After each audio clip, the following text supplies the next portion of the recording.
चलिए। आज हम अपनी रिवीजन की गति को और आगे बढ़ाएंगे। जहाँ तक मुझे याद आ रहा है हमने फर्स्ट चैप्टर रिवाइज कर लिया था, फिर हमने सेकंड चैप्टर भी रिवाइज किया। सेकंड चैप्टर में हमने टेलर और फ्योल की बात करी, प्रिंसिपल्स की बात करी, 14 principles, 4 technique, 8 technique and 4 principle of Taylor. फिर हम थोड़ा आगे बढ़े, हमने शायद कंट्रोलिंग पे भी बात कर ली थी। कंट्रोलिंग में हमने बोला था comparing the actual performance with the plant performance, finding out the deviation and taking corrective action. Controlling के बाद अब हम रिवीजन में एक को शेड्यूल दिया है कि उन्होंने रिवीजन का? Did they have given you any schedule for revision? No. Okay, so let me see कि आज हम कौन से रिवीजन के साथ आगे बढ़ते हैं। शेड्यूल से ही चलते हैं बेटा, ताकि किसी तरह का कोई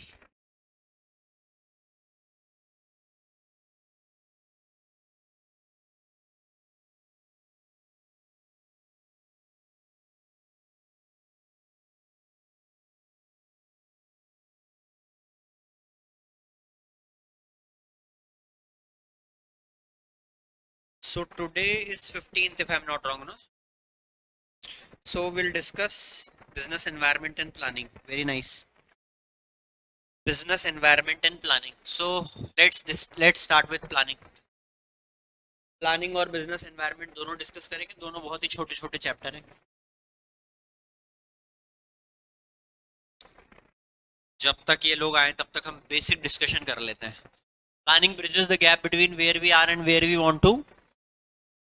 देखिए, प्लानिंग में सबसे इंपॉर्टेंट क्या है, इस बात को समझ लीजिए। आप सब इधर देखिए, प्लानिंग में सबसे इंपॉर्टेंट है types of plan. Types of plan निश्चित तौर पर आप मान के चलो कि वो आएगा, इसमें कोई दो राय वाली बात नहीं।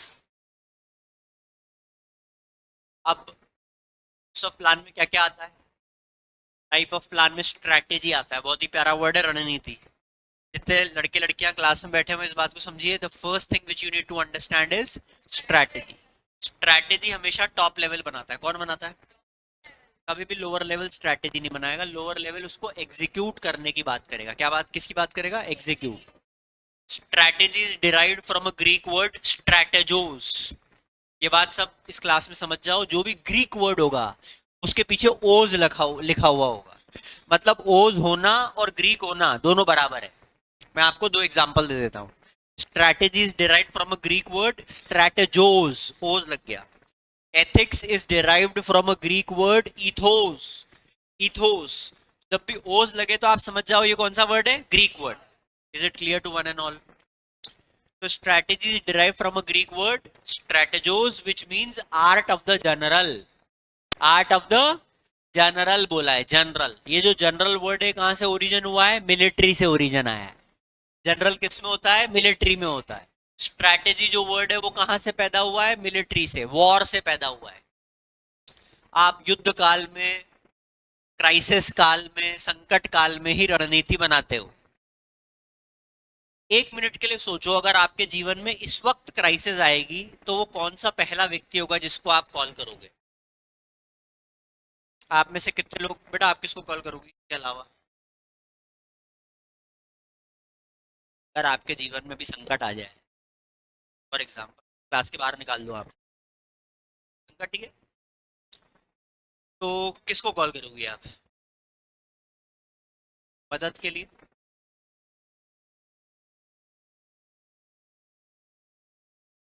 एक्सीडेंट हो जाएगा तो किसको कॉल करोगी? आपका होगा तो आप नहीं करोगी, किसी और को बोलोगी? तो मरी तो नहीं हो, एक्सीडेंट हुआ है ना। मम्मी पापा, जो फोन पहले उठा लेगा।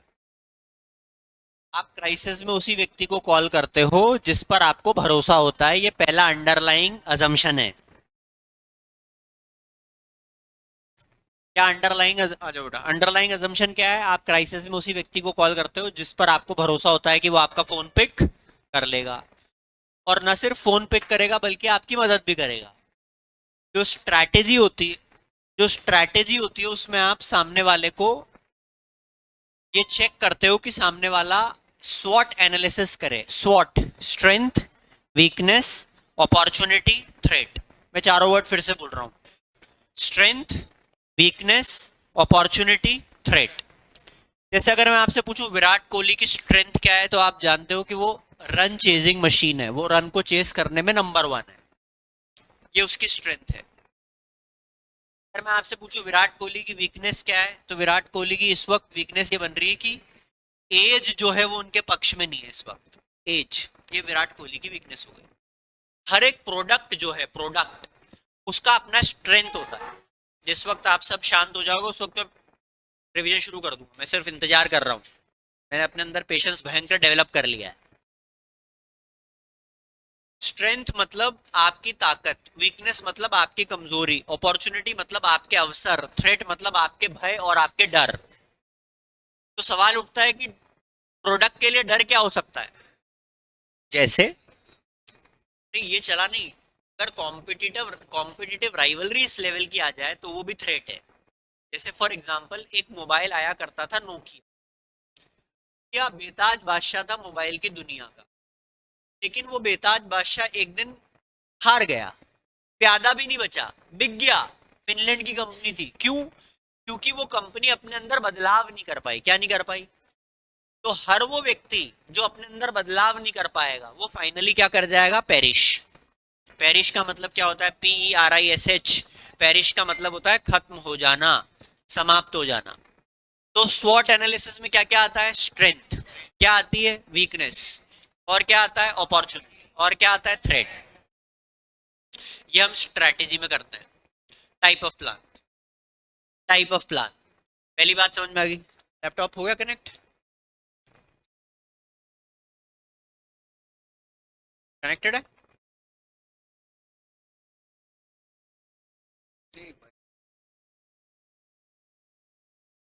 लाइव स्टार्ट कर दिया आपने? तो पहली चीज, बस बच्चे, आप जो भी बात करेगा उससे तत्काल मैं एक प्रश्न पूछ लूंगा। चलिए, टाइप्स ऑफ प्लान इंपॉर्टेंट है प्लानिंग में। तो आज हम 2 चैप्टर की रिवीजन करने वाले हैं। दोनों चैप्टर को ध्यान से समझिएगा। पहले हम शुरू करते हैं प्लानिंग से। एक एक चीज को ध्यान से सुनिएगा। जो जो इंपॉर्टेंट है उसकी तो हम ज्यादा चर्चा करेंगे ही करेंगे। पहली बात तो प्लानिंग और फोरकास्टिंग में क्या अंतर होता है? कौन मुझे हाथ खड़ा करके बताएगा? What is the difference between planning and forecasting? Anybody can tell me here? Nobody can tell me. So let me tell you what is the difference between planning and forecasting. पहली चीज, प्लानिंग, फोरकास्टिंग जो है वो planning का premise है। Premise, अब मुझे पता है ये वर्ड ही आपको पता नहीं होगा, प्रीमाइस। मैं पहले इसका मीनिंग समझा देता हूँ। प्रीमाइस का मतलब होता है बेस। तो जब आप यहाँ पर मेरी क्लास अटेंड करने आ रहे थे तो आपने एक अजम्पशन लेके रखा था कि मृदुल सर लेक्चर लेने आएंगे। ये प्रीमाइस है। जब आप स्कूल जाते हैं तो आप ये प्रीमाइस लेके चलते हैं कि स्कूल खुला हुआ हो। आप सीए करने की कोशिश कर रहे हैं या करेंगे, आप जो भी कोर्स करेंगे तो आपका ये प्रीमाइस रहता है कि भविष्य में इसमें नौकरी के अवसर मौजूद रहेंगे। Are you getting my point? I am saying. तो first thing you need to understand is forecasting is the premise. Premise मतलब बेस, प्रीमाइस मतलब फाउंडेशन, और उस पर जो इमारत बनाई जाती है वो होती है प्लानिंग। तो पहली चीज आप समझ लीजिए, अगर फाउंडेशन ही गलत हुई तो इमारत तो बेकार बनेगी बनेगी। तो जब भी आप प्लानिंग करें तो उसके पीछे की फोरकास्टिंग सही करें। बिना फोरकास्टिंग सही करे आप प्लानिंग सही नहीं कर सकते। ये पहली बात आपको समझ में आ गई। दूसरी बात, इस बात को अपने अंदर उतार लीजिए कि अच्छी प्लानिंग करने वाला व्यक्ति सफल नहीं होता है। प्लानिंग के साथ साथ एग्जीक्यूशन करने वाला व्यक्ति सफल होता है। इसलिए जीवन में बड़ी बड़ी प्लानिंग करने से बेहतर है छोटे छोटे एक्शन लेते रहना। ज्यादा पेपर पेन लेकर प्लानिंग करने से बेटर है चीजों को एग्जीक्यूट करना। टेबल बनाने से बेहतर है 15 मिनट पढ़ लेना। ये नहीं कर रहा हूँ टाइम टेबल बनाइए मत, पर बनाइए, एग्जीक्यूट भी करिए। और इसीलिए प्लानिंग में बोला गया आप कहाँ हैं और कहाँ पहुंचना है। थोड़ी सी मार्मिक बात करूंगा, ध्यान से सुनना। Should go outside and have water. You should go. है पानी आपके पास? Take water. So what I want to tell you here is until and unless एक जनरेशन अगर आपकी गरीब है, अगर आपने अपने माता पिता को फाइनेंशियल संघर्ष करते हुए देखा है, और अगर आपने दादा दादी को भी फाइनेंशियल संघर्ष करते हुए देखा है, तो मैं ऑन रिकॉर्ड क्षमा याचना करते हुए ये बोल रहा हूँ कि आपके परिवार ने सही फाइनेंशियल डिसीजंस नहीं लिए हैं। इसका मतलब ऐसा नहीं हो सकता कि पूरी एक जनरेशन खप जाए 30 साल, 40 साल, 45 साल, 55 साल और गरीबी से बाहर ही ना आ पाए। ऐसा नहीं हो सकता। 30 years, 25 years, 20 years more than enough to get out of this cycle of poverty. So अगर आपने अपने माता पिता को संघर्ष करते हुए देखा है आर्थिक, इसका मतलब ये है कि प्लानिंग ठीक नहीं हुई, इसका मतलब ये एग्जीक्यूशन ठीक नहीं हुआ। इसका मतलब ये है कि पूरी तरीके से फोरकास्टिंग सही प्लान तरीके से नहीं की गई। Bridges the gap between where we are and where we want to go. आप जहां हैं और जहां पहुंचना चाहते हैं, आप इस वक्त 12th में, 5 years डाउन द लाइन आप कहां पहुंचना चाहते हैं, ये आपके दिमाग में फीड होना चाहिए कि where I want to go after 5 years। ऐसा नहीं हवाएं जहां ले जाएंगे वहां चले चलेंगे, या कोई और कोर्स कर रहा होगा तो वो कोर्स कर लेंगे। Understand this, where you want to reach after 5 years of your life, 1 year, 6 months, कहां आप अपने आप को देखना चाहते हैं। आप दिसंबर में, मार्च अप्रैल तक आप कहां अपने आप को देखना चाहते हैं, कितनी किताबें पढ़ी हुई होनी चाहिए आपकी, कितना आपको क्रॉस सेक्शनल एक्सपोजर होना चाहिए। Everything should be set in your mind अगर आप सच में प्लानिंग पढ़ रहे हो। डीपी ज्वेलर्स इंदौर का बहुत बड़ा ज्वेलर है। अगर आपको किसी भी इंडस्ट्री को ओवर इवेल्युएट करना है तो आप ये चेक करोगे वो अपने जीवन में एक्शन प्लान बनाते हैं, आज कहाँ है और कल खुद को कहाँ दिखना चाहते हैं। और मजे की बात, रेगुलरली मॉनिटर करते हैं खुद को। वो लोग भी सफल नहीं हो पाते जो रेगुलरली मॉनिटर नहीं करते। मॉनिटरिंग भी बहुत जरूरी है, उसको अंग्रेजी में बोला जाता है पीरियोडिकल रिव्यू। आप 3 महीने में, 15 दिन में, 1 महीने में पीरियोडिकल रिव्यू लीजिए और पीरियोडिकल रिव्यू से परफॉर्मेंस को बेटर करिए। Is it clear to one and all? कितने लोगों तक बात पहुंच गई? चलिए एक बात और चेक करते हैं। हम जब प्लानिंग में आगे बढ़ते हैं तो प्लानिंग का प्रोसेस इंपॉर्टेंट है। इस पूरे चैप्टर में क्या क्या इंपॉर्टेंट है ध्यान से सुन लो आप। प्रोसेस इंपॉर्टेंट है, टाइप्स ऑफ प्लान इंपॉर्टेंट है। टाइप्स ऑफ प्लान में पहला स्ट्रेटेजी है, बाकी मैं आपको पढ़ा रहा हूं। स्ट्रेटेजी के अलावा एक और चीज जो आपको पता होनी चाहिए प्लानिंग में, वो है पॉलिसी। देखिए, टाइप ऑफ प्लान में पॉलिसी भी आता है। Policies are organisation own way of handling a particular problem. किसी भी ऑर्गेनाइजेशन की कोई भी प्रॉब्लम को हैंडल करने के लिए जो बनाया जाता है उसको क्या बोला जाता है? पॉलिसी बोला। अच्छा, पॉलिसी रूल की तरह रिजिड नहीं होती है, वो परिस्थिति के हिसाब से बदल सकती है। लेकिन रूल तो भयंकर रिजिड होते हैं, रूल बहुत रिजिड है। Rules are rigid.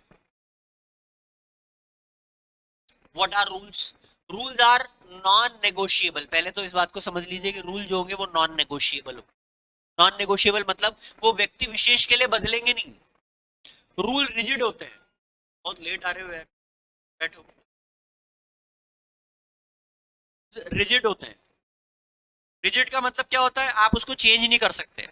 अच्छा, मजे की बात, अगर आप रूल को फॉलो नहीं करोगे तो आप पे पेनल्टी लगेगी। क्या लगेगी? पेनल्टी।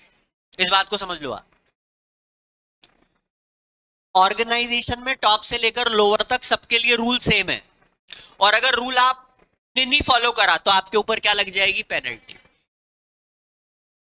हम टाइप्स ऑफ प्लान में समझने की कोशिश कर रहे हैं कि एक होती है स्ट्रैटेजी, एक होती है पॉलिसी, एक होता है रूल, एक होता है प्रोसीजर।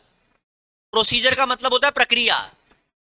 मैं आपको बड़ी विनम्रता से बता रहा हूं, मैंने पिछले 6 महीने में अगर अपने अंदर एक परिवर्तन किया है तो वो ये है कि मैं प्रोसेस ओरिएंटेड बन गया हूं। मैंने अपने विभाग में, अपने जीवन में ये प्रयास किया है कि प्रोसेस की वैल्यू होनी चाहिए। और ये मैं 18 की एज में आपको सिखाना चाहता हूं। बहुत ध्यान से सुनिए मैं क्या कहना चाह रहा हूं। अगर आप कोई प्रोसेस क्रिएट करते हैं और खुद ही उस प्रोसेस को तोड़ देते हैं तो ऑर्गेनाइजेशन प्रोसेस ओरिएंटेड नहीं बनेगा, पीपल ओरिएंटेड बनेगा।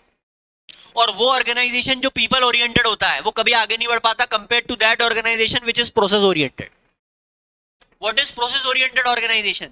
Where human intervention is less, where the system is in auto mode. जहां पर भी सिस्टम ऑटो मोड में होता है वो सिस्टम ग्रो करता चला जाता है, और जहां पर ह्यूमन इंटरवेंशन होता है वो ऑर्गेनाइजेशन आगे नहीं बढ़ पाएगा। आपको ऑर्गेनाइजेशन को प्रोसेस ओरिएंटेड बनाना पड़ेगा, और उसके लिए प्रोसीजर समझने होंगे। स्टेप 1 पे होगा, स्टेप 2 पे होगा, स्टेप 3 पर होगा। मैंने अपने डिपार्टमेंट के लोगों को बोल के रखा है कि मैं अगर बोल भी दूं ना इस बच्चे का बिना टीसी माइग्रेशन अभी 5 दिन में ही कर देगा तो पेपर दिलवा लो, बोलना सर आप ही ने प्रोसेस बनाया है। और आप ही तोड़ोगे तो फिर सिस्टम डाइल्यूट होता है। एक और बात बताता हूँ मैं आपको, नियम बनाने वाला बहुत इंपॉर्टेंट नहीं है, नियम बनाने वाला नियमों से एग्जेम्प्ट नहीं होता है, इस बात को समझो आप। The one who has created rules are not exempted from rule, rule उस पर भी लागू होंगे, लेकिन इस देश की त्रासदी ये है, ट्रेजेडी इस देश की ये है कि जैसे ही व्यक्ति पद में बढ़ने लगता है, प्रतिष्ठा में बढ़ने लगता है, ओहदे में बढ़ने लगता है, डेजिग्नेशन में बढ़ने लगता है, वो नियम कायदे कानून को ताक पे रख देता है। और ये इस देश की त्रासदी, ट्रेजेडी इस देश की है। What are procedures? प्रोसीजर्स मतलब क्रोनोलॉजिकल ऑर्डर है भैया, जो फर्स्ट है वो फर्स्ट रहेगा, जो लास्ट है वो लास्ट रहेगा, ये प्रोसीजर है, और वो सबको फॉलो करना पड़ेगा। Is it clear? कितने लोगों को प्रोसीजर समझ में आ रहा है? अच्छे समझ में आया प्रोसीजर? बेटा बात नहीं, बालिका क्या नाम है आपका, व्हाट इज योर, पीछे बैठ जाओ आप, बहुत अति मित्रता है, क्लास के लिए सिद्ध हो रही है, पीछे से पीछे शिफ्ट हो जाओ, अकेली शिफ्ट हो जाओ पीछे। किसी भी कक्षा में अति मित्रता उस कक्षा के लिए बहुत घातक है। अब आप इस तरफ शिफ्ट हो जाओ बालिका, अब दोनों को समझ में आया। बताइए कितने लोगों को प्रोसीजर समझ में आया? What is procedure? Procedure means you need to follow and you need to create a procedure, and the one who has created the procedure is not exempted from, the one who has created the rule is not exempted from the rule. नियम को बनाने वाला नियमों से मुक्त नहीं है।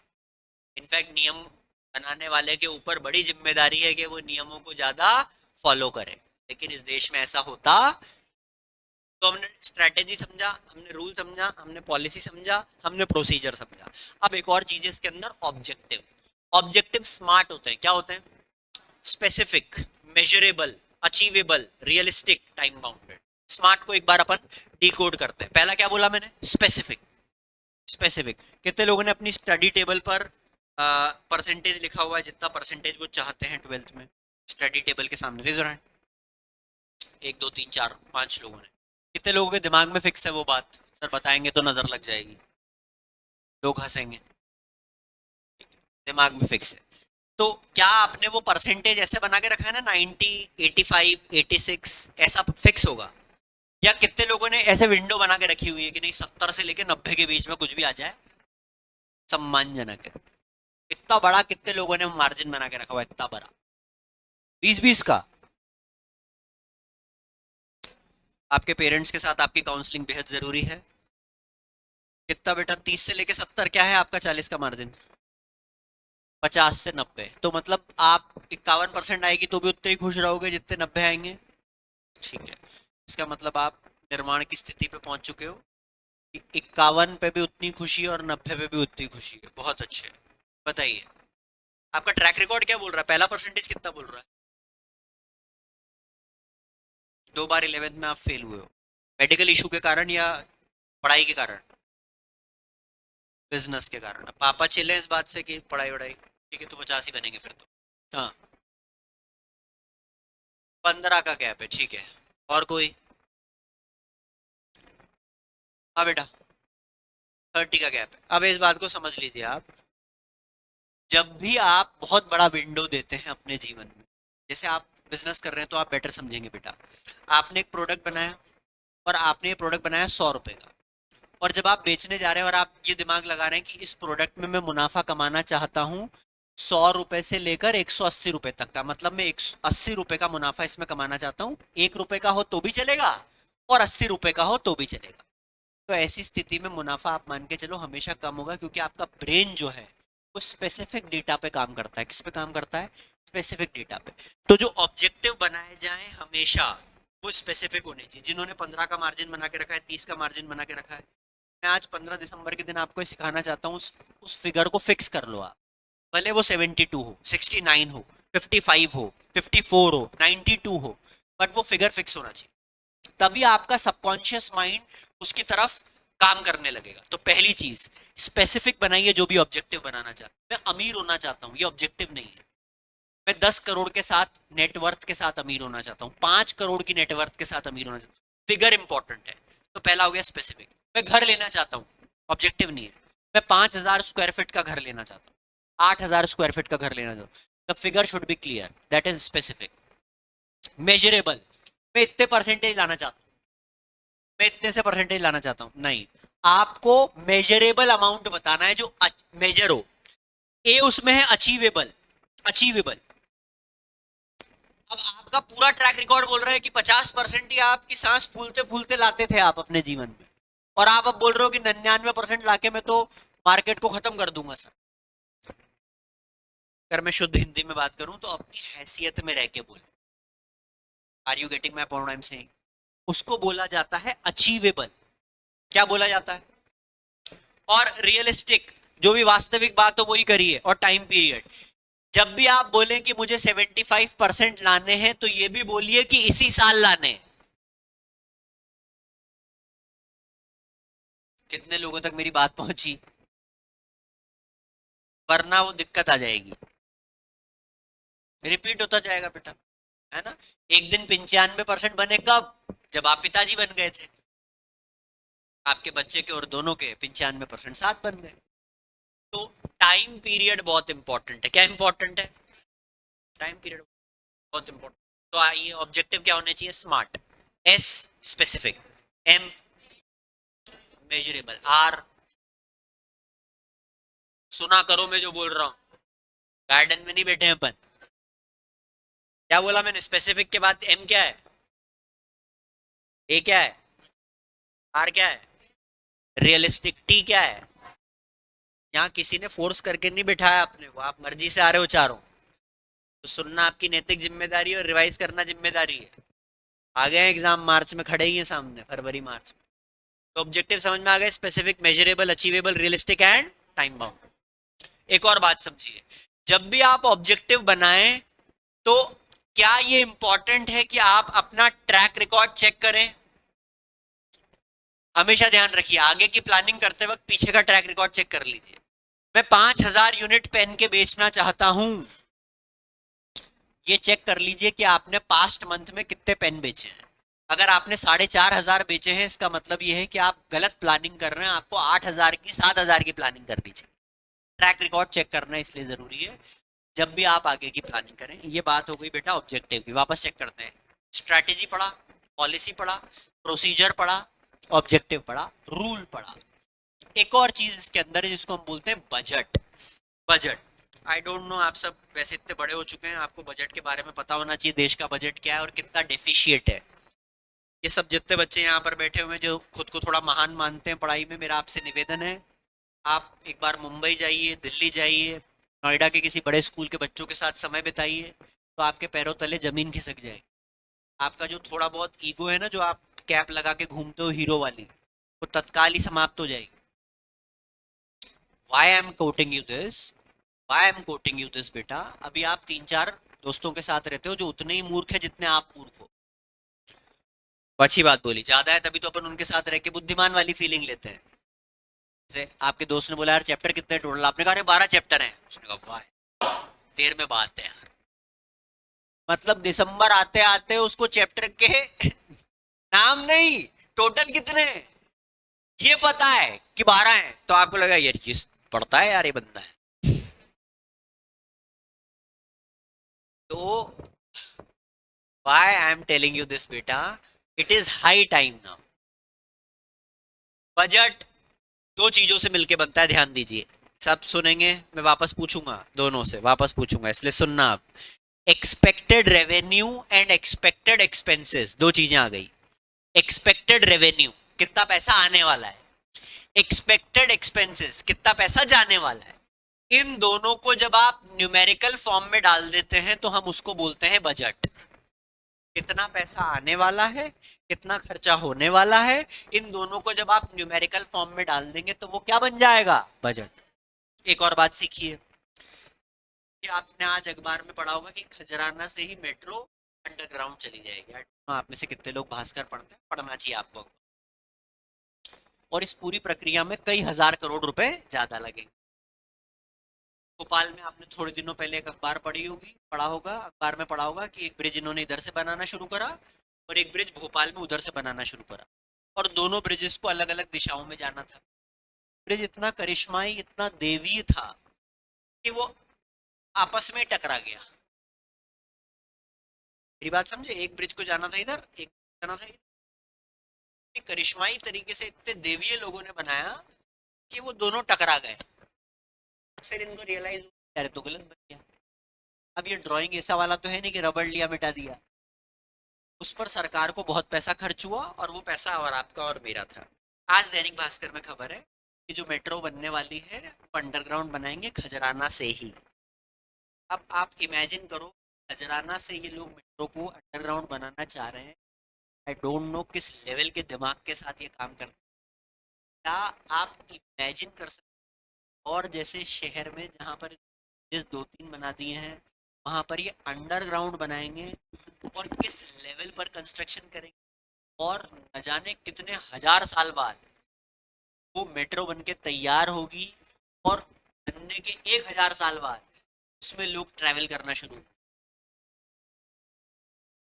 और मजे की बात, ये इनको रियलाइज कब हुआ? अब जब ये आधी मेट्रो बना चुके हैं। अरे भाई, आदमी ड्राइंग बनाता है तो पहले दिन ही डिसाइड करता है ना कि यार मैं कुत्ता बनाऊंगा, घोड़ा बनाऊंगा, भालू बनाऊंगा। कुत्ता बनाते बनाते ऐसा तो नहीं बोलता भालू बना दो यार, भालू बन गया यार, भालू वेटर बनेगा यार। और भालू बनाते बनाते बोले नहीं यार तो सांप की तरह बन गया। एक काम करो, तो सांप बना दो। और फिर फाइनली क्या बोल रहा है वो? बोले फाइनली तो ये आदमी है। इस किस्म की बेवकूफी इस शहर में हो रही है। मैं आप सबको इसलिए बता रहा हूँ क्योंकि आप उस लेवल पर अब आ रहे हो जहां पर अपनी बुद्धि का प्रयोग करोगे देश के विकास में। तो बजट मतलब 800 करोड़ में आपने डिसाइड करा मेट्रो बनाएगा, मेट्रो बनेगा, बन भी गया मेट्रो, मेट्रो चल भी रही है। आपको पता है लॉस में है मेट्रो? किसी को ये बात पता है क्या? मेट्रो चलती है 5 किलोमीटर में चलती है, और मजे की बात उसमें लोग नहीं बैठते हैं, कम लोग बैठते हैं। लॉस में चल रही है। एक ऐसी चीज बनाई लॉस में चल रही है, और मजे की बात उसको जस्टिफाई करने के लिए आप एक और चीज बना रहे हो जो उससे ज्यादा लॉस में चलेगी, लिख लेना। इसकी जगह आपको के कल्चर को रीड करना है, और आप जिस बनाने चाहिए थे। ऐसा मैंने पहले भी आपसे स्टडी करे बिना जब आप काम करते हो तो यही होता है।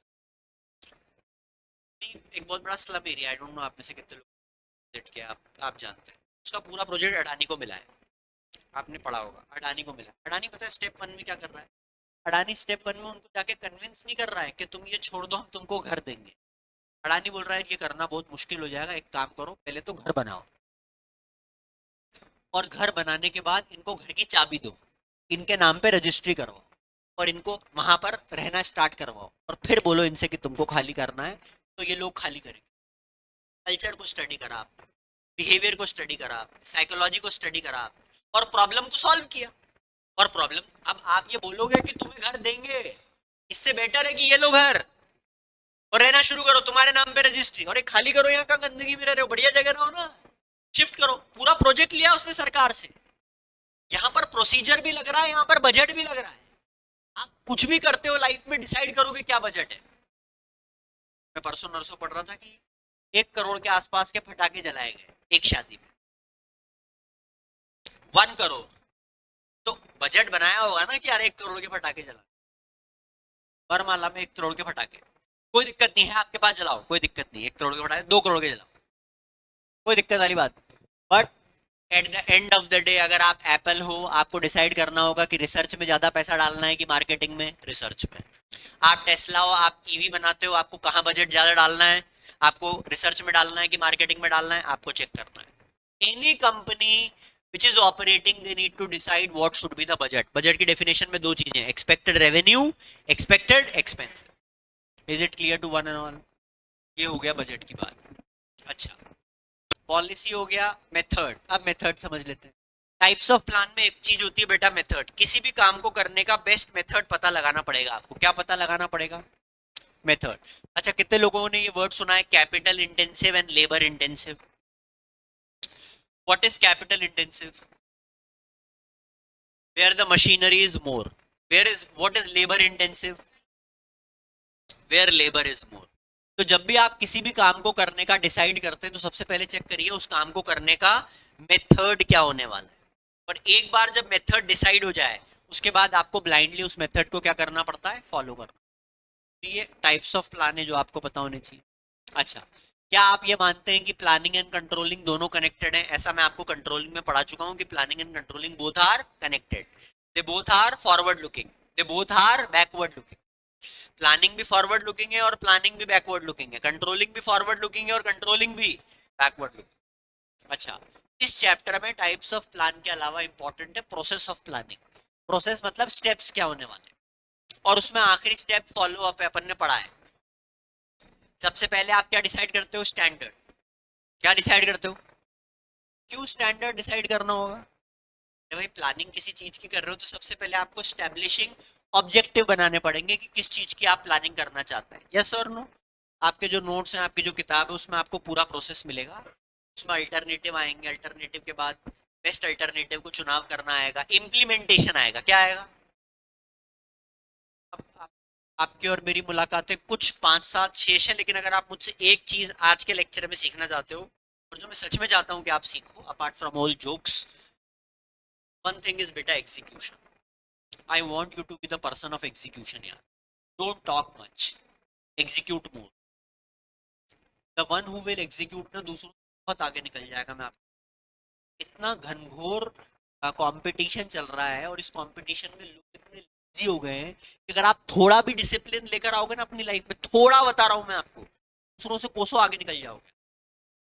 क्योंकि दूसरे लोग इतने इनडिसिप्लिन में जी रहे हैं कि अगर आप थोड़ा डिसिप्लिन ले आओ, आप कितना आगे निकल जाओगे आप इमेजिन नहीं कर सकते। आप उस ट्रैप से ही बाहर हो जाओगे। That is the power of execution.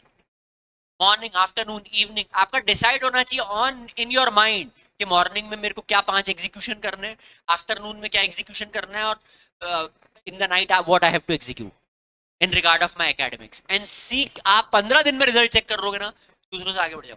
मतलब कैसा एग्जीक्यूशन? यार मैं आज दिन भर में 15 मिनट बीएस पढ़ूंगा ईमानदारी से, और उस चैप्टर के साथ समय बिताऊंगा जो मेरे को बहुत टफ लगता है। 15 मिनट्स स्टॉप वॉच चालू कर दो और 15 मिनट पन्ने पलटो, चीजों को रीड करो, नोट्स को चेक करो। मैं बता रहा हूँ वो चैप्टर आपको आसान लगने लगे। आधा घंटा मैं अकाउंट सॉल्व करूंगा ही करूंगा। आधे घंटे का स्टॉप वॉच लगाओ और आप सॉल्व करो अकाउंट। मैं तो कह रहा हूँ उन्हीं क्वेश्चन को सॉल्व करो जो आपको आते हैं, बट अकाउंट के प्रति आपका भय कम होने लग जाएगा, क्योंकि अब आप एग्जीक्यूट कर रहे हो। पन्ने पलटते हुए ये सोचना कि ये चैप्टर बहुत आसान है और मुझे आता है, सोचना से 100 गुना बेटर है कि उसका एक क्वेश्चन पेन लेके सॉल्व कर लेना। सॉल्व करते ही आपके अंदर ये विचार आएगा कि नहीं, ये चीज अपने को आती है। दोनों में फंडामेंटल अंतर है। एक में आप सोच रहे हो कि आता है, और एक में आप कर रहे हो कि आता है। I want you to be the person of execution. Are you getting my point? से प्रोसेस ऑफ प्लानिंग है, उसमें इंप्लीमेंटेशन इंपॉर्टेंट है, और उसके बाद क्या इंपॉर्टेंट है? Follow up. फॉलो अप के अंदर क्या होता है बेटा? पीरियोडिकल चेकअप होता है। क्या होता है? देखो, एक बात हमेशा ध्यान रखना, वो माता पिता जो अपने बच्चों को बहुत ज्यादा स्वतंत्रता देते हैं, निश्चित तौर पर वो बच्चे बहुत बिगड़ जाते हैं। वो माता पिता जो अपने बच्चों को बहुत बंधा हुआ रखते हैं, निश्चित तौर पर वो बच्चे भी असफल हो जाते हैं। आपको बच्चों को ये फील भी करवाना है कि वो कंट्रोल किए जा रहे हैं, और ये भी फील देना है कि नहीं, you have your own life space. Excessive control, मान के चलो बच्चा नहीं कर पाएगा, ग्रो नहीं कर पाएगा। एक्सेसिव फ्रीडम, तेरी जो जचे वो कर, बस तो फिर तो भूल जाओ आप, कुछ भी नहीं होने वाला।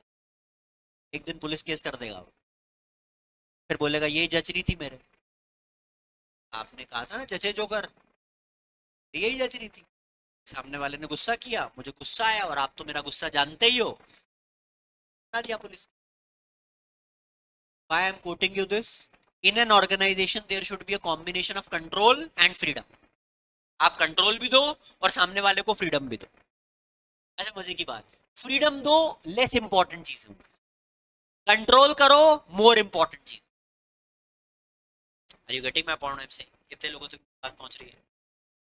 सो this should be the combination in process of planning हो गया, टाइप्स ऑफ प्लान हो गया, इंपॉर्टेंस और फीचर्स ऑफ प्लानिंग। इतने फिर भी एक बार आप ओवरव्यू कर लीजिएगा। प्लानिंग इतना कोई जटिल चैप्टर है नहीं। देखो, मैं अगर आप मुझसे पूछो तो 12 चैप्टर में अगर सबसे आसान चैप्टर है कोई है तो वो है प्लानिंग और बिजनेस एनवायरनमेंट, और तीसरा आसान चैप्टर है कंज्यूमर प्रोटेक्शन। ये 3 चैप्टर सबसे आसान है। तो प्लानिंग को एक बार आपको रिव्यू कर लेना चाहिए, एक बार पेजेस पलट लो, कोई डाउट है तो मुझसे पूछ लो। प्लानिंग से related any doubt you have you can ask.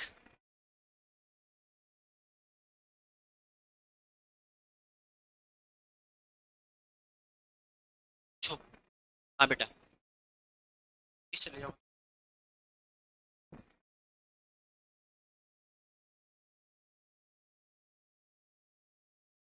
पूछो भाई प्लानिंग में any doubt.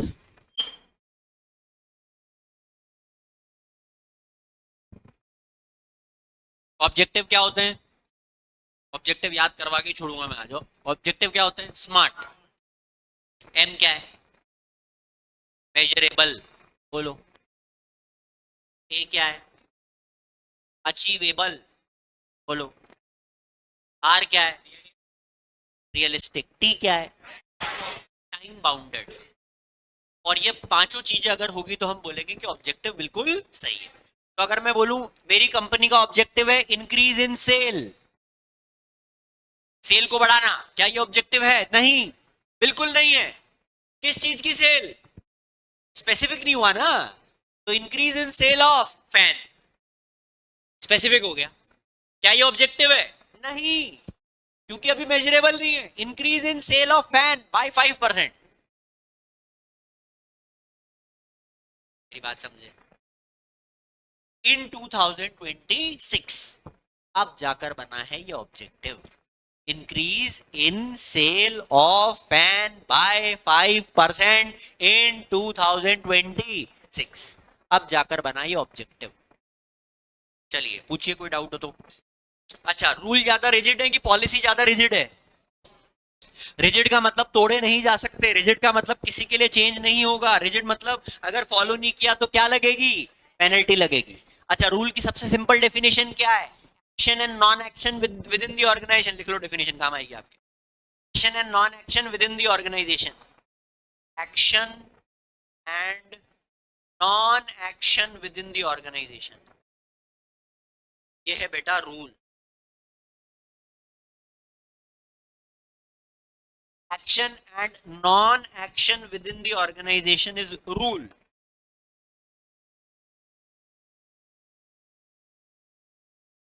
Action and non-action within the organization in rule. कितना प्यारा डेफिनेशन है। एक्शन मतलब क्या होना चाहिए, नॉन एक्शन मतलब क्या नहीं होना चाहिए ऑर्गेनाइजेशन।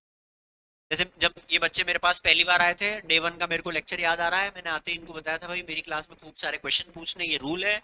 और मेरी क्लास का एकमात्र रूल ये that you can not use mobile, you can not use mobile, this is the rule of my class. You can not talk in my class, I am here for 50 minutes, 55 minutes, 1 hour, उसमें भी आप खुद से बात कर रहे हो, this is a disrespect to a teacher. That will be a lost opportunity, क्योंकि मैं जो सिखाना चाह रहा हूँ वो आप नहीं सीख पाओगे। You are paying money to learn, not to talk. तो डे 1 पर हमारी ये बातचीत हुई थी, आई स्टिल रिमेंबर, कि भाई मोबाइल वोबाइल नहीं, और एक्सप्रेशन ठीक ठाक देना, मुस्कुरा के बात करना। जब मैं क्लास में हूँ तो मुस्कुरा देना, फॉलो वॉलो नहीं किया।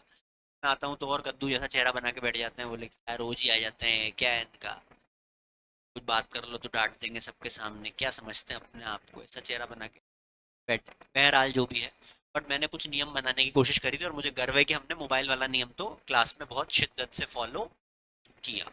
तो action and non action within the organization, rigidity बहुत इंपॉर्टेंट। आप कुछ पूछ रहे थे? ओके, सो प्लानिंग में और कुछ डाउट है किसी को? Any doubt you have?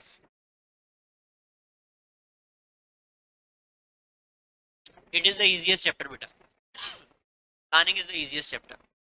अच्छा, प्लानिंग के इंपॉर्टेंस एक दो चीजें समझ लो आप, या एक लिमिटेशन प्लानिंग की समझ लो। प्लानिंग की सबसे बड़ी लिमिटेशन ये है कि आप एक्सटर्नल चीजों को कंट्रोल नहीं कर सकते। You can not control external things. जैसे फॉर एग्जाम्पल, आपने प्लानिंग करी, आपने टिकट बुक करी, आपने टिकट बुक करी इंदौर से, कहाँ की? जयपुर की। और आपने रणथंभौर में होटल बुक करा कि टाइगर देखेंगे। टाइगर सफारी में टाइगर सफारी भी बुक कर लिया आपने, बढ़िया हो गया सब। आप पहुंच गए एयरपोर्ट, एयरपोर्ट पहुंचते इंडिगो ने कर दी फ्लाइट कैंसिल। और एक नहीं, दो नहीं, तीन नहीं, 3 दिन तक। अब आपके टाइगर सफारी के पैसे तो डूब गए। रणथंभौर का जो होटल है वो बोल रहा है हम आपको टिकट तो दे पाएंगे लेकिन 3 महीने बाद, क्योंकि 3 महीने तक तो सब बुक है, नहीं दे सकते हम आपको। और फ्लाइट इंडिगो बोल रहा है कि 3 दिन तक तो उड़ ही नहीं रही, अब आप आपकी जब फ्लाइट उड़ेगी तब देखेंगे, तब तक आप पैसा ले लो और 10,000 का वाउचर ले लो। इंडिगो ने बोला ही है 10,000 का वाउचर हम आपको दे रहे हैं, उसको रिडीम कर लेना जब भी आपको करना हो। अब देखो आप बहुत प्लानिंग के साथ एयरपोर्ट गए थे कि हॉलिडे एंजॉय करेंगे, और एक्सटर्नल फैक्टर ने उस पूरे सिस्टम को कर दिया तबाह। उसको अदरवाइज मत लेना, बहुत ध्यान से सुनना। मनुष्य को ये लगता है, ह्यूमन बीइंग को लगता है, मैनेजर को लगता है, लीडर को लगता है कि जो मैं कर रहा हूं, जैसा मैं कर रहा हूं वैसा ही होगा। मेच्योरिटी उस आदमी में होनी चाहिए कि जो मैं कर रहा हूं वो मेरे हाथ में है, और जो मेरे हाथ में नहीं है वो भी हो सकता है। तो उसके लिए मुझे कॉन्टिजेंसी प्लान बनाना चाहिए। अकाउंट में भी ये वर्ड यूज किया जाता है, कॉन्टिजेंट लाइबिलिटी। कितने लोगों ने सुना है ये वर्ड पहले अकाउंट्स में? सुना है ना? सो कॉन्टिजेंसी प्लान होने बेहद जरूरी है। तो एक्सटर्नल फैक्टर आपके कंट्रोल में। अब देखते हैं एक्सटर्नल में क्या क्या आता है। सरकार एक्सटर्नल में आती है क्या? कितने लोग मानते हैं सरकार एक्सटर्नल में? कस्टमर बिल्कुल आता है। कॉम्पिटिटर एक्सटर्नल में आता है। अच्छा, taste and the preference of the consumer external में आता है। कंज्यूमर का टेस्ट कभी भी बदल सकता है, और फैशन में तो बदलता ही रहता है। जो चीज आज के 30 साल पहले फैशन में थी, अगर आप आज पहन लोगे तो आपको लोग बिल्कुल दकियानूसी ऑर्थोडॉक्स घोषित कर देंगे, और तब वो बहुत महान फैशन थी। और आज बता रहा हूं, आज जो फैशन है, आज के 30 साल बाद वो फैशन नहीं रहेगी। कितना डायनामिक है taste and the preference of the consumer, क्योंकि वो कौन सा फैक्टर हो गया? External factor. तक बात समझ में? तो आप लिमिटेशन में ये समझो कि पैसा लगता है, कॉस्टली अफेयर है, टाइम ज्यादा लगता है, और एक्सटर्नल फैक्टर पे कोई भी कंट्रोल। चलिए, डाउट है तो पूछ लीजिए। कंज्यूमर प्रोटेक्शन में बेटा इंडिगो का एग्जांपल, आप इंडिगो के खिलाफ कंप्लेन फाइल कर सकते हो। आपके पास टिकट थी। अब अपन ने पढ़ा है कंज्यूमर प्रोटेक्शन चैप्टर, अपन ने रिवाइज नहीं करा, पर अच्छा क्वेश्चन पूछा उसने। कंज्यूमर प्रोटेक्शन में आपके पास क्या राइट है? आपके पास राइट ये कि आप बोल दो कि मेरा पैसा क्या कर दो, रिफंड। तो इंडिगो खुद ही बोल रहा है कि हम रिफंड कर देंगे। खुद ही बोल रहा है इंडिगो कि रिफंड कर देंगे, आप ले लो रिफंड। मेरी खुद की फ्लाइट 18 तारीख की बुक थी, मैं कहीं जाने वाला था, और उसने मेरे को मैसेज कर दिया मेल पे कि आप 18 की फ्लाइट जो है वहाँ पे हैदराबाद की जगह बैंगलोर से ले लो। और बैंगलोर में उसने मेरे को 7 घंटे के लिए पटक दिया। सुबह 8 बजे की फ्लाइट दे दी मेरे को यहाँ से बैंगलोर की, 9:30 बजे में लैंड कर गया बैंगलोर, और बोल रहा आप शाम की फ्लाइट ले लो 5 बजे से बैंगलोर। 8 घंटे बैंगलोर बैठ। इसके अलावा क्या विकल्प है? इसके अलावा आप 17 तारीख की लेना चाहते हो 17 की ले लो, और 19 की लेना चाहते हो 19 की ले लो। 20 की लूंगा तो 20 को तो मैं लौट ही रहा हूँ, मैं करने क्या जाऊंगा? फिर 17 की ले लो, 17 की फ्लाइट। फिर मैंने 17 की फ्लाइट बेस्ट पता करी जिसमें हॉल्ट 1-1.5 घंटे का हो, और फिर 17 को शिफ्ट करी उसी प्राइस पर। और इंडिगो इस मामले में ठीक है, उसने अपने वेबसाइट को बहुत अच्छे से कंट्रोल करा इस क्राइसिस के दौरान। टिकट्स उसने राइट टाइम पर बुक कर, उसको ऑप्शन दिया मेल करे, और 10,000 का वाउचर दिया। मुझे नहीं दिया, उन लोगों के जिनके 3 दिन तक लगातार फ्लाइट कैंसिल होती रही, परेशान होते रहे, तो 10,000 का वाउचर दिया। आई अंडरस्टैंड 10,000 के वाउचर से वो इमोशन नहीं रिकवर किया जा सकता, लेकिन प्रयास तो है।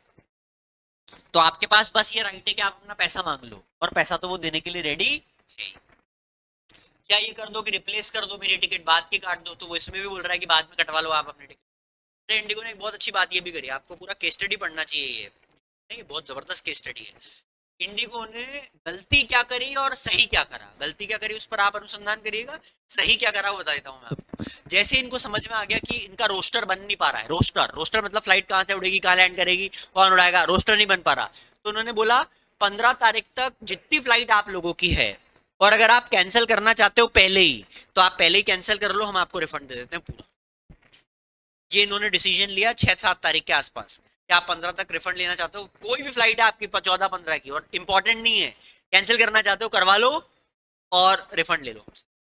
इससे उनके ऊपर लोड कम आया। हाँ। क्या प्लानिंग डायनामिक एनवायरनमेंट में काम तब करेगा जब आपकी प्लानिंग खुद डायनामिक हो। डायनामिक एनवायरनमेंट में इसलिए काम नहीं कर पाता क्योंकि आपने तैयारी तो किसी प्रीमाइस को मानकर करी है ना, और मार्केट बदल रहा है, डायनामिक हो रहा है। आपने एक प्रोडक्ट बनाया यूज एंड थ्रो वाला पेन, और यूज एंड थ्रो वाला पेन में इसलिए बनाया क्योंकि आपका ये प्रीमाइस था कि लोग 2 रुपए का पेन खरीदेंगे, यूज करेंगे और थ्रो कर देंगे, प्रीमाइस था। अब मार्केट इतना डायनामिक हो गया कि लोगों ने बोला कि नहीं यार हम का पेन खरीदेंगे, कंज्यूमर का टेस्ट बदल गया। दूसरा छोड़ो, सरकार ने बोला यूज एंड थ्रो पेन से बहुत पोल्यूशन हो रहा है, प्लास्टिक पोल्यूशन बंद करो, और आपने 1 करोड़ पेन बना के रखे हुए थे, सरकार ने नीति बदल दी। इसीलिए कहा जाता है भारत में व्यापार करने के लिए आपके पास राजनीतिक पकड़ होनी चाहिए, और जिस वक्त आपके पास राजनीतिक पकड़ होगी तो नियम कायदे कानून की जानकारी आपको अपने कॉम्पिटिटर से पहले लगेगी। पहले लगेगी तो तैयारी पहले होगी, तैयारी पहले होगी तो आप कॉम्पिटिटर को वैसे ही ध्वस्त कर दोगे। Are you getting my point? Boys and girls, इस बात को ध्यान से सुनिए। आज के घनघोर कॉम्पिटिटिव वर्ल्ड में अगर आप मुझसे पूछोगे सबसे बड़ा धारदार हथियार क्या है जिससे आप प्रतिद्वंदी को मार सकते हो, प्रतिद्वंदी मतलब कॉम्पिटिटर को मार सकते हो, तो मैं बोलूंगा इंफॉर्मेशन, सूचना। सूचना बहुत ताकतवर हथियार है। वो सूचना जो आपके पास है आपके प्रतिद्वंदी के पास नहीं, आप जीत जाओगे। आपको पता है कि कहां से 4 लेन गुजरने वाला है, आप वहां जमीन खरीद लो, रातों रात अमीर बन जाओ। It is all about information. Are you getting my point? Yes. तो प्लानिंग इसलिए डायनामिक एनवायरनमेंट में काम नहीं कर पाता बेटा, क्योंकि प्लानिंग खुद डायनामिक नहीं है। और वो प्रीमाइस पे प्लानिंग करता है और वातावरण बदल जाता है तो वो कैसे हैंड टू हैंड चेंज करेगा। ठीक है, चलिए अब आते हैं, अपन थोड़ा डिस्कशन करते हैं बिजनेस एनवायरनमेंट की तरफ। इधर आइए बेटा, सब मेरी तरफ देखेंगे। आज के लेक्चर में पहली चीज मैंने आपको सिखाई, be a man of execution. बात कम करिए, एग्जीक्यूशन ज्यादा करिए। आज हमने पहली चीज ये सीखी। दूसरी चीज जो मैं आपको सिखाना चाहता हूँ आज, और अगर आप सीख पाओ आप धन्य हो जाओगे अगर सीख लो तो, आपका वातावरण ही आपको बनाता है। Your environment creates you. So if you have a rich environment, prosperous environment, intelligent environment, automatically आप प्रॉस्परस, रिच और इंटेलिजेंट बन जाओगे। If you have a weak environment, if you have a poor environment, if you have a dirty environment, automatically you will become such type of a person. Business environment chapter ये कह रहा है कि आप दो environment आपके अंदर काम करते हैं, इंटरनल एनवायरनमेंट, एक्सटर्नल। मेरी बात समझे? Internal environment within the organization, external environment outside the organization. तो ये जो इंडिगो का केस हुआ, ये इंटरनल था कि एक्सटर्नल था? एक्सटर्नल था। अपने लिए वो एक्सटर्नल है, इंडिगो के लिए, खुद के लिए वो क्या है? इंटरनल। उसके बाद जो लेटर लिखा पायलट लोगों ने और जो लेटर लिखा लोअर स्टाफ ने, वो आप पढ़ो। 18-18 हजार की सैलरी वाले लोगों से 3-3 लोगों का काम करवा रहे हैं ये लोग, और इनको पहले से ही खबर हो गई थी कि ये स्थिति बनने वाली है, लेकिन फिर भी इंटरनल चेंजेस नहीं करे और इतना बड़ा डिजास्टर। और इसके कारण क्या हुआ? एविएशन लेवल की जो रेटिंग है भारत की, वो गिर गई। दूसरा परिणाम क्या हुआ? इंटरनेशनल लेवल की न्यूज बनी। तीसरा, इंटरनेशनल लेवल पर ये मैसेज गया कि यहाँ का एयरलाइन तो बिल्कुल आप मान के चलो मोनोपोली डिओपोली में चल रहा है, कि एयर इंडिया और इंडिगो ही है, तीसरा कोई बड़ा प्लेयर है ही नहीं। दोनों मिलकर 90% मार्केट शेयर को कवर करते हैं। ये किसी भी देश के लिए बहुत घातक है। दो एयरलाइन मिलकर 90% कवर करते हैं, 90%। और किसी दिन दोनों ही अगर फेल कर गए, क्राइसिस जैसे कि इंडिगो करा, तो आप सोचो 90% ऑफ द डोमेस्टिक रूट जो है वो कोलैप्स कर जाएगा। This is not a small thing in a country like India. Yes और नो? इंटरनेशनल लेवल पर किरकिरी हुई वो बात अलग है, लोग परेशान हुए वो बात अलग है, ये सब तो आप छोड़ ही दो। तो बाहर के लोगों के लिए एक्सटर्नल है, इंडिगो के लिए क्या है? इंटरनल। तो दो एनवायरनमेंट काम करते हैं, इंटरनल और, एक और बात समझो, जब मैं एक्सटर्नल एनवायरनमेंट की बात करता हूं तो मैं सोशल एनवायरनमेंट की बात करता हूं। देखो, समाज हमको प्रभावित तो करता ही है, हम सोशल एनवायरनमेंट से प्रभावित होते ही होते हैं, आप मानो या ना मानो, बिल्कुल रियलिटी है। समाज आपको गवर्न करता है, समाज की नीतियां आपको गवर्न करती है। आप प्रोडक्ट बना रहे हो, उसको मार्केटिंग करने के लिए स्लोगन लिख रहे हो, महाराष्ट्र में लॉन्च कर रहे हो, आपको मराठी में बनाना पड़ेगा। क्यों मराठी में बनाना पड़ेगा? क्योंकि महाराष्ट्र के लोग मराठी को बहुत ज्यादा प्रायोरिटी देते हैं। आप हिंदी में बनाकर वहां पर मार्केटिंग नहीं कर सकते, करोगे तो उतनी चलेगी नहीं। अगर आप लोकल ब्रांड बनाना चाहते हो जो महाराष्ट्र में बिके, तो आपको फाइनली मराठी में ऐड बनाना पड़ेगा। आप महाराष्ट्र की राजनीति करना चाहते हो, महाराष्ट्र में आप राजनीति करना चाहते हो, आपको मराठी सीखनी पड़ेगी। कि महाराष्ट्र में राजनीति करने के लिए मराठी का होना अनिवार्य है। साउथ में राजनीति करना चाहते हो, साउथ के लोगों को अंग्रेजी आती है, तमिल आती है। मध्य प्रदेश के साथ बहुत चिल है सारा सिस्टम। टीवी बोलना आता आपको?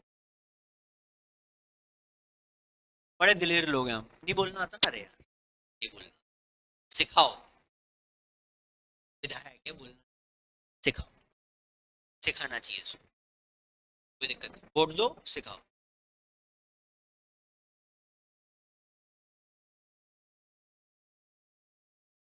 जिस स्टेट में, आंकड़ा सुनो मजा आएगा आपको, अब अच्छे बच्चे हो आपको इस लेवल की बात सिखा सकते हैं। जिस स्टेट में हर 5 साल या 10 साल में सरकारें बदली हैं, आप चेक कर लो उस स्टेट को, ज्यादा।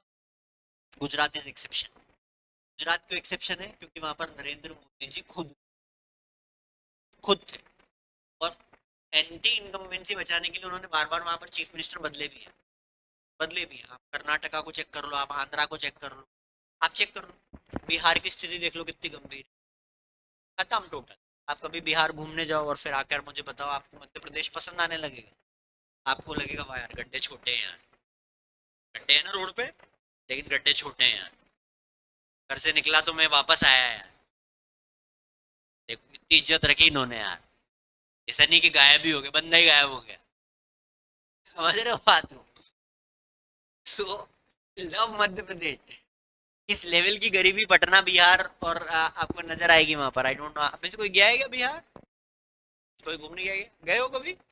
Have you seen that such type of? बहुत हालत खराब है बेटा। ट्रैफिक पॉपुलेशन के अलावा वहाँ का एयरपोर्ट इतने छोटे हैं कि आपको लगता है एयरपोर्ट है क्या यार ये? बट बिल्कुल सही बोल रहे हो, no traffic management, no crowd बहुत ज्यादा। और इस मामले में ठीक है बेटा, इंदौर ठीक है। घर से निकलते हैं तो घर पहुंच पाते हैं, घर वाले इस बात को लेकर खुश हैं। तो बताइए, सोशल एनवायरनमेंट हमको प्रभावित करता है क्या? ठीक है। कितने लोगों को पता है इस देश में फेस्टिवल्स के कारण, सेल बढ़ जाती है। दिवाली अगर आई तो सेल बढ़ने लगेगी। अमेरिका आप जाओगे तो वहां पर क्रिसमस के दौरान, थैंक्स गिविंग के दौरान आप मान के चलो सेल बढ़ेगी। यहाँ पर क्रिसमस के दौरान सेल नहीं बढ़ेगी, बढ़ेगी भी तो बहुत मार्जिनली बढ़ेगी। वही सेंटा क्लॉज बना दिया बच्चे को, सेंटा क्लॉज बन के घूम रहा है, चोरी हो गया बच्चा।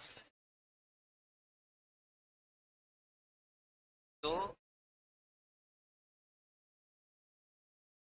फेस्टिवल्स यहाँ पर अफेक्ट करते हैं। अच्छा, एक इकोनॉमिक एनवायरनमेंट भी होता है। कौन सा environment? Economic environment which is directly related to money. अब मनी के अंदर क्या क्या आएगा? एनएनपी, नेट नेशनल प्रोडक्ट, लिख लो भैया NNP. GDP, gross domestic product. GDP का फुल फॉर्म बताओ, फॉर्मूला बताओ। क्या बात है, जीडीपी का फॉर्मूला किसी को पता है? शाबाश, सही बोल रहे हो, बिल्कुल सही बोल रहे हो। सर आप किसकी गलती मानते हैं इसमें? गवर्नमेंट की है? नहीं नहीं, गवर्नमेंट की गलती है ना बेटा। और अपनी गलती के अपन गलत लोगों को वोट देते हैं। बिल्कुल सही बात है। आप गलत लोगों को वोट देते हैं, उसके कारण इशू बनता है। आम आदमी पार्टी तो खत्म हो गई। द बेस्ट पार्ट, शराब पी के, शराब का ही तो घोटाला हुआ था वहां पर। आम आदमी पार्टी इसी में तो फंस गई थी, अरविंद केजरीवाल।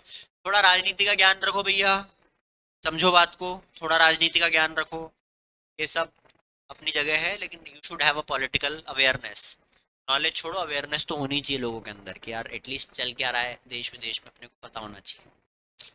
चलिए, अब मुझे बताइए, at the end of the day what is important environment में? Economic, GDP. जीडीपी का फॉर्मूला कोई बताएगा? बताइए बेटा। सेल्स। माय गॉड, इतना बड़ा फॉर्मूला नहीं चाह रहा भैया। हाँ, और कोई? सेल्स ठीक है, चलो आगे बोलो। सेल्स ठीक है, कॉस्ट ऑफ गुड सोल्ड ठीक, माइनस इनपुट ठीक, एक बेसिक फार्मूला बता दिया। पर कैपिटा इनकम का फार्मूला बताओ। बस बस, पर कैपिटा इनकम का बताओ। GDP upon, GDP upon population, total population.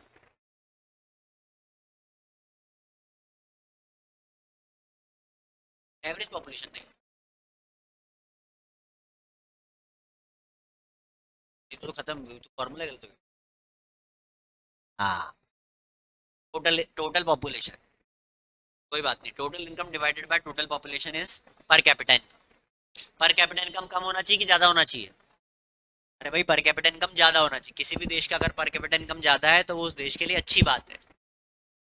चलिए, तो economic environment is directly related with money, social environment is related with societal habits, society की हैबिट पे निर्भर करता है सोशल एनवायरनमेंट। सोसाइटी की हैबिट्स, अलग अलग हैबिट होती है, जैसे मैंने बताया फेस्टिवल में लोग शॉपिंग करते हैं। अच्छा, अगर मैं आपसे पूछूं एक और एक्सटर्नल एनवायरनमेंट कौन सा है, तो वो है बेटा पॉलिटिकल एनवायरनमेंट। कौन सा एनवायरनमेंट? पॉलिटिकल और टेक्नोलॉजिकल, ये दो आपको पता होने चाहिए, टेक्नोलॉजी और पॉलिटिकल। पॉलिटिकल एनवायरनमेंट में सबसे इंपॉर्टेंट क्या है? Image of the political party, image of the political leader, सुनते रहो, image of the political party, image of the political leader. और देखो भारतीय जनता पार्टी ने यही काम किया, मोदी जी की इमेज को भयंकर बढ़ाते चले गए और प्रतिद्वंदी की इमेज, राहुल गांधी की इमेज को भयंकर गिराते चले गए। एक पूरी ट्रोल टीम इन्होंने लगा के रखी हुई राहुल गांधी के ऊपर। बिल्कुल सही बात है, ये लोगों का काम ही यही है, राहुल गांधी के वीडियो पिक करते हैं, वीडियो पिक करने के बाद उसको एडिट करते हैं, एडिट करके वायरल कर देते हैं वायरल, और नरेंद्र मोदी जी की इमेज को सुपर बढ़ाते हैं इस लेवल पर कि आप इमेजिन नहीं कर सकते। पुतिन के साथ फोटो बना देंगे सभी, एक फोटो बहुत वायरल हुआ, नरेंद्र मोदी जी ने पुतिन को गीता गिफ्ट करी इन रशियन लैंग्वेज। तो इनकी ट्रोल कमेटी ने पता है क्या कर दिया, एक एक एक फोटो बना दिया व्लादिमीर पुतिन का, पीछे से लिया हुआ फोटो, वो अपने प्लेन में बैठे हुए हैं और वो रशियन में जो गीता उनको गिफ्ट करी गई है वो रशियन लैंग्वेज में उनको पढ़ रहे हैं, वो भगवत गीता को पुतिन पढ़ रहे हैं, ऐसा फोटो बना दिया, पीछे से फोटो ले लिया एआई के थ्रू और उसको वायरल कर दिया। एक पत्रकार है, उस पत्रकार की माँ बहुत बुजुर्ग है, तो माँ ने बताया यार ये व्लादिमीर पुतिन रशिया के जो प्रेसिडेंट आए थे, मोदी जी ने तो इनसे भगवत गीता पढ़वा दी। फोटो दिखा दे के देखे गीता पढ़ रहे हैं, दूसरा फोटो दिखा दिया, बोले वो गंगा जी का स्नान करवा दिया उसको, ये ले photo. And they have people like this, a team of trolls who do such type of things. एक तो टीम ये पूरा काम करती है और दूसरी टीम क्या करती है, राहुल गांधी जी को पिक करती है, क्योंकि ideology of the political party, ideology of the political leader is important. ये पॉलिटिकल एनवायरनमेंट कहलाता है। पॉलिटिकल एनवायरनमेंट में पॉलिसी, एक्सपोर्ट पॉलिसी, फेमा, किस लेवल के रूल्स रेगुलेशन बन रहे हैं, अमेंडमेंट कितने आ रहे हैं, एनफोर्स कितने हो रहे हैं, लीगल पॉलिटिकल का हिस्सा है, लीगल एनवायरनमेंट का हिस्सा है, पॉलिटिकल एनवायरनमेंट का हिस्सा है। अच्छा, टेक्नोलॉजिकल एनवायरनमेंट बताओ कौन सा होता है? टेक्नोलॉजिकल एनवायरनमेंट, आप में से कितने लोग मानते हैं आज हम उस चौराहे पर खड़े हुए हैं जहां से टेक्नोलॉजी नेक्स्ट लेवल पर ओवरटेक करेगी, आप मान के चलो नेक्स्ट लेवल पर जंप करेगी। आर्टिफिशियल इंटेलिजेंस अभी सिर्फ लोगों को हंसी मजाक की बात लग रही है, आने वाले 5 साल में अपन कहीं मिलेंगे और अपन ने 10 मिनट किसी कैफे में बैठ के चर्चा करी, मैं आपको याद दिलाऊंगा कि मैंने आपको 12वीं में ये बात याद दिला दी थी कि नौकरी बहुत मुश्किल हो जाएगी अगर आप आर्टिफिशियल इंटेलिजेंस को अपना नहीं बनाते हैं। तो इस तरह के एआई टूल बन चुके हैं।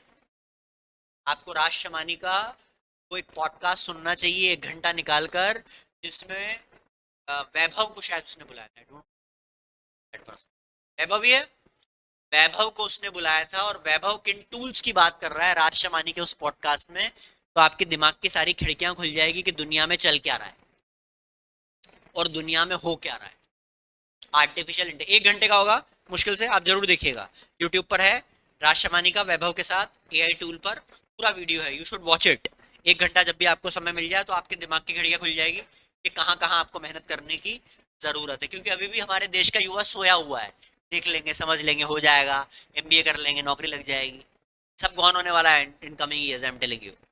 Fair enough. चलिए, कल यहाँ से कहानी आगे बढ़ेगी, आज के लिए काफी है, thank you very much, thank you very much.